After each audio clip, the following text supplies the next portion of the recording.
I first met in person with Mary E. in the summer of 2007. I had arranged with her husband of 15 years, Terrence, to see her for an interview. Mary had initially agreed, since I was not a newsman, but rather an amateur writer gathering information for a few early college assignments, and if all went according to plan, some pieces of fiction. We scheduled the interview for a particular weekend when I was in Chicago on unrelated business. But at the last moment, Mary changed her mind and locked herself in the couple's bedroom, refusing to meet with me. For half an hour, I sat with Terrence as we camped outside the bedroom door, I listening and taking notes, while he attempted fruitlessly to calm his wife. The things Mary said made little sense, but they fit the pattern that I was expecting. Though I could not see her, I could tell from her voice that she was crying, and more often than not, her objections to speaking with me centered around an incoherent diatribe on her dreams, her nightmares. Terrence apologized profusely when we ceased the exercise, and I did my best to take it in stride. Recall that I wasn't a reporter in search of story, but merely a curious young man in search of information.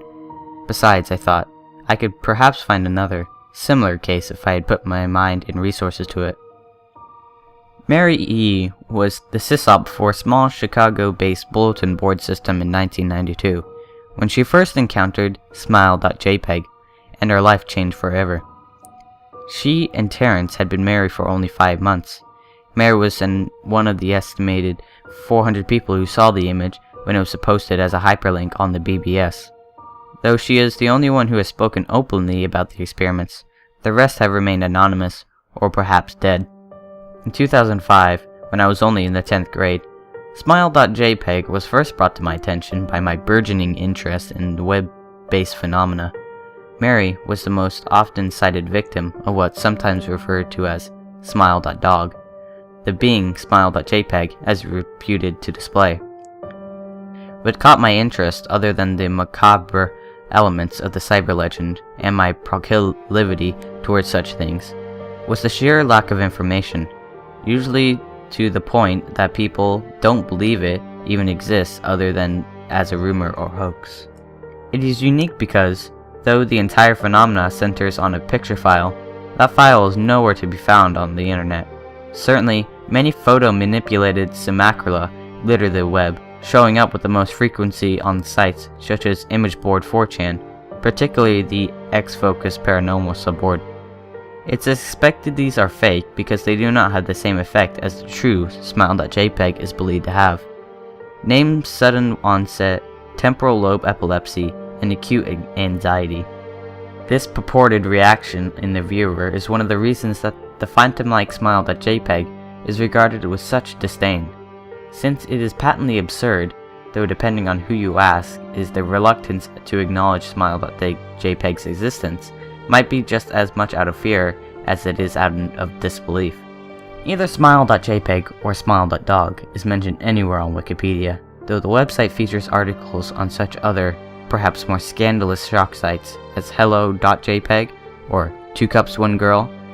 Any attempt to create the page pertaining to Smile.JPG is summarily deleted by any of the encyclopedia's many admins. Encounters with Smile.JPG are the stuff of internet legend.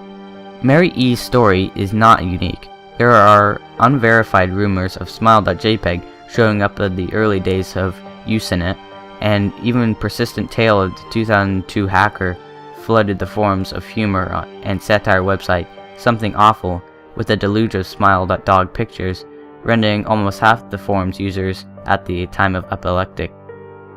It is also said that in the mid-late 90s, that Smile.JPG circulated Usenet as an attachment of a chain email, yet despite the huge exposure these stunts would generate, there are very few people who admit to having experienced any of them, and no trace of the file or any link has ever been discovered.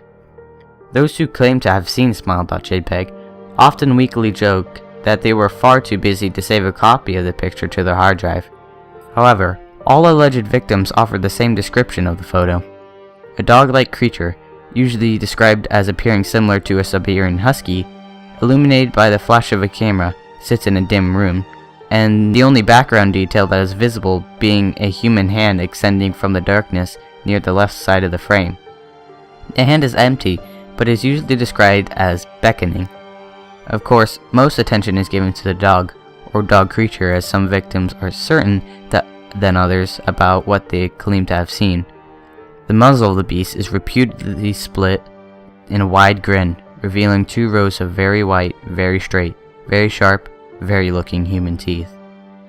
This is, of course, not a description given immediately after viewing the picture, but rather a recollection of the victims, who claim to have seen the picture, endlessly repeated in their mind's eyes during the time they are, in reality, having epileptic fits. These fits are reported to continue indeterminably, often while the victims sleep, resulting in very vivid and disturbing nightmares. These may be treated with medication, though in some cases it is more effective than others. Mary E., I assumed, was not on effective medication.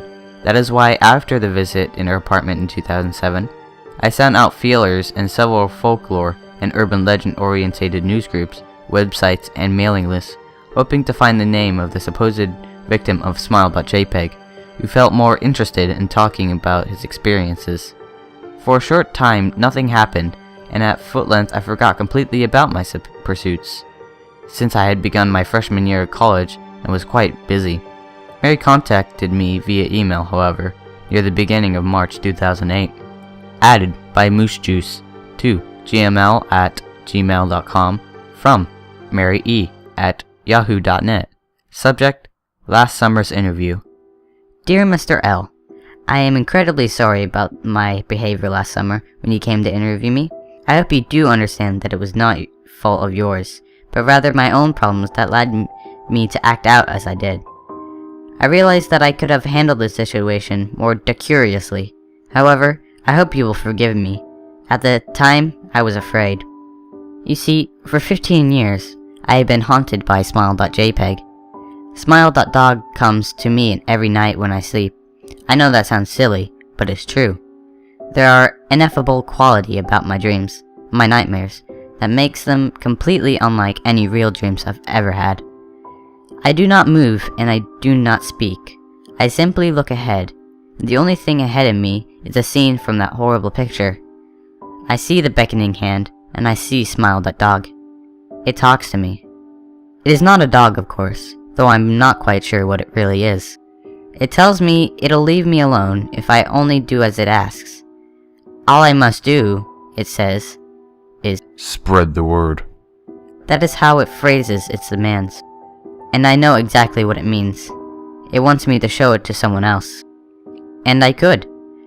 The week after my incident, I received in the mail a manila envelope with no return address. Inside was only a 3.5-inch floppy disklet. Without having to check, I knew precisely what it was on it. I thought for a long time about my options. I could show it to a stranger, a coworker. I could even show it to Terrence, as much as the idea disgusted me. And what would happen then? Well, if Smile.Dog kept its word and I could sleep, yet if it lied, what would I do? And who is to say something worse would not come to me if I did as the creature asked? So I did nothing for 15 years, though I kept the diskette hidden among my things. Every night for 15 years, Smile.Dog has come to me in my sleep and demanded that I spread the word. For 15 years, I have stood strong, though there have been hard times. Many of my fellow victims on the BBS board, where I first encountered Smile.JPG, stopped posting. I heard that some of them committed suicide. Others remained completely silent, simply disappearing off the face of the web. They are the ones that I worry about the most. I sincerely hope you forgive me, Mr. L, but last summer, when you contacted me and my husband about an interview, I was near the breaking point. I decided I was going to give you the floppy diskette. I did not care if Smile.Dog was lying or not. I wanted to end it. You are a stranger, someone I had no connection with, and I thought I would not feel sorrow when you took the diskette as part of your research and sealed your fate. Before you arrived, I realized what I was doing, was plotting to ruin your life. I could not stand the thought, and in fact I still cannot.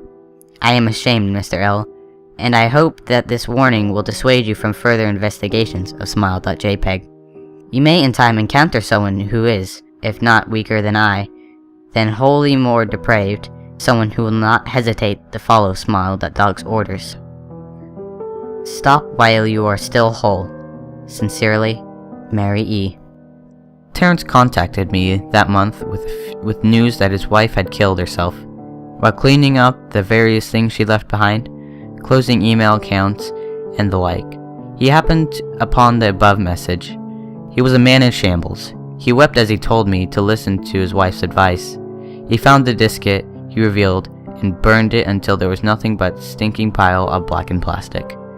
The part that most disturbed him, however, is how the diskette had hissed as it melted. Like some sort of animal, he said. At first I thought, perhaps, it was a joke, with the couple belatedly playing with the situation in order to get a rise out of me. A quick check on several Chicago's newspapers' online obituaries, however, proved that Mary E. was indeed dead. There was, of course, no mention of suicide in the article. I decided that, for a time at least, I would not further pursue the subject of Smile.jpg, especially since I had finals coming up at the end of May. But the world has odd ways of testing you. Almost a full year after I had returned to my disastrous interview with Mary E., I received another email. To gml@gmail.com from elzahir82@gmail.com. Subject: Smile. Hello. I found your email address through a mailing list. Your profile said you were interested in Smile. I have saw it. It is not as bad as everyone says. I have sent it to you here. Just spreading the word, (:). The final line chilled me to the bone. According to my email client, there was one attachment called naturally, Smile.jpg. I considered downloading it for some time. It was most likely a fake, I imagined, and even if it weren't, I was never wholly convinced of Smile.jpg's peculiar powers. Mary E.'s account had shaken me, yes, but she was probably mentally unbalanced anyway. After all, how could a simple image do that Smile.jpg was said to accomplish? What sort of creature was it that could break one's mind with only the power of the eye? And if such things were patently absurd, then why did the legend exist at all? If I downloaded the image, if I looked at it, and Mary turned out to be correct, if Smile.Dog came to me in my dreams, demanding that I spread the word, what would I do? Would I live my life as Mary had, fighting against the urge to give in until I died? Or would I simply spread the word, eager to be put to rest? And if I chose the latter route, how could I do it?